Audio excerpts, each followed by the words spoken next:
ازيكم يا شباب، اخباركم ايه؟ يا رب تكونوا بخير. جاي النهارده فيديو جديد، جاي اوريكم اجواء راس السنه هنا في روسيا بتبقى عامله ازاي. الروسيين بيخرجوا فين، بيعملوا ايه، هل بيقعدوا في البيت ولا بيخرجوا بره، وايه الاماكن اللي بيروحوها والكلام ده كله. مش هطول اكتر من كده في المقدمه، تابع الفيديو واستمتع بالاجواء ويلا بينا.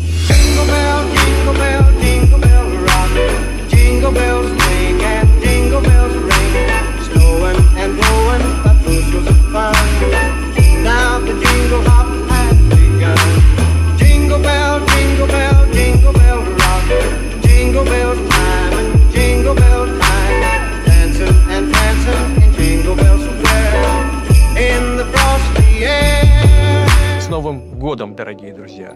С новым 2025 годом! زي ما انتم شايفين الاجواء جميله جدا جدا جدا، من كتر ما انا مستمتع بيها والله ما عارف اصور. هو الجو برد وكل حاجه، بس والله ما عارفين نصور، عايزين نستمتع برضه بالجو، وبحاول اصور لكم على قد ما اقدر عشان تستمتعوا معانا وكده. حرفيا اللي عاجبني في الموضوع ان الروسيين سواء صغير او كبير بيطلع بيستمتع باليوم ده. انا شايف ناس كبيره كتير هنا بس بيستمتعوا برضه. لحد الساعه 12 كان كله في البيت حرفيا قاعد مع اهله، بعد الساعه 12 كله بيطلع بيحتفلوا، صغير او كبير كله زي ما انتم شايفين. والله يعني بستغرب الناس دي على حبهم لبلدهم. الناس في كل حته حرفيا. هات كده الكاميرا هنا كده يا زياد، في السنتر كله ناس.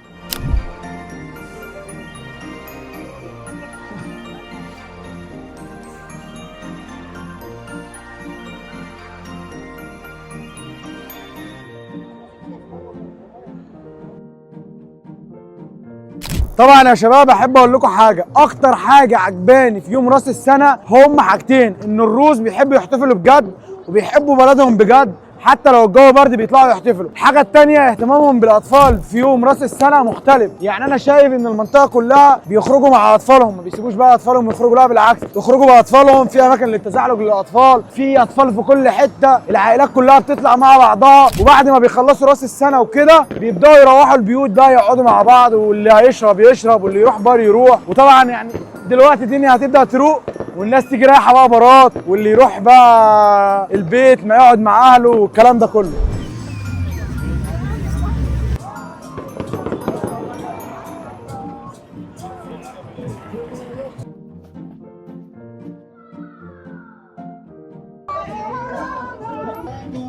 سنتر دلوقتي يا شباب، وحرفيا الحكومه والدي بي اس مغرق الدنيا في المدينه. يعني زي ما انتم شايفين الحكومه مغرقه المدينه بسبب المشاكل اللي بتحصل وحصلت راس السنه اللي فاتت. ناس كتير قوي في السنتر دلوقتي، فمش عارف. بصوا كده ناس في كل مكان حرفيا. وري لهم يا ابني.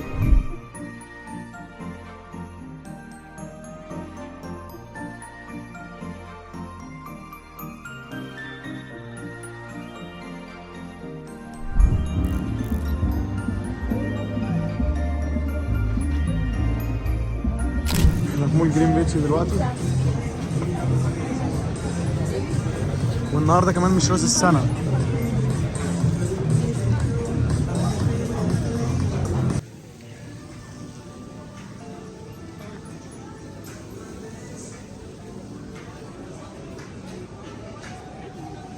اول شويه عطاني دي يا جدعان، مش عارف بقى.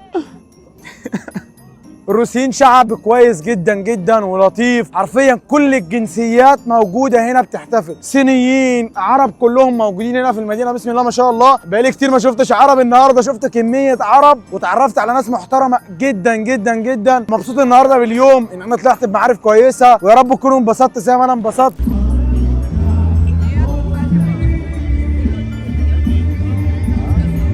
طبعا انا لو قلت لك دلوقتي الساعه 4 بالليل مش هتصدق. احنا داخلين على الصبح كمان، بس الليل هنا طويل لان احنا في الشتاء، والناس في كل حته حرفيا بتحتفل وبتستمتع، وضرب الشماريخ في كل حته. يعني بص انا مستغرب لحد دلوقتي الروس بيحتفلوا بدايه سنه جديده وخلاص بيخططوا لحياه جديده والدنيا دي كلها. بحب الروس في الكلام ده جدا، في ان هم بيخططوا لحياه جديده. فعايز اي حد بيسمعني يخطط للسنه الجديده بجد، ويفكر في حاجه يعملها ويركز فيها، وان شاء الله ربنا يكرمه فيها. انا والله كنت عايز اصور لكم اكتر من كده، بس الموضوع كله كله ان الدنيا بعد الساعه 12 بدات تبقى زحمه جدا جدا جدا، بسبب ان الحكومه في كل حته والمرور بيمشي من اماكن واماكن لا. فانا كنت عايز الف بالعربيه واصور لكم كل مكان في المدينه، بس اللي قدرت عليه ان انا اصور لكم في السنتر، لان انا راكن العربيه هنا ما قدرتش ان انا اتحرك بسبب الزحمه، وكان هيضيع حاجات كتير، فقلت اصور لكم المدينه كده على قد ما اقدر. ويا رب الفيديو يكون عجبكم، ولو الفيديو عجبك ما تنساش تروق الكلام زي كل فيديو. مش عايزكم تاثروا في الفيديو ده زي الفيديوهات اللي فاتت، عشان الفيديوهات اللي جايه هتكسر الدنيا عن الشغل وعن الدراسه وعن الدعوات، كل حاجه حرفيا هتكلم عليها. فما تاثروش الدنيا زي ما قلت لكم، لايك كومنت سبسكرايب،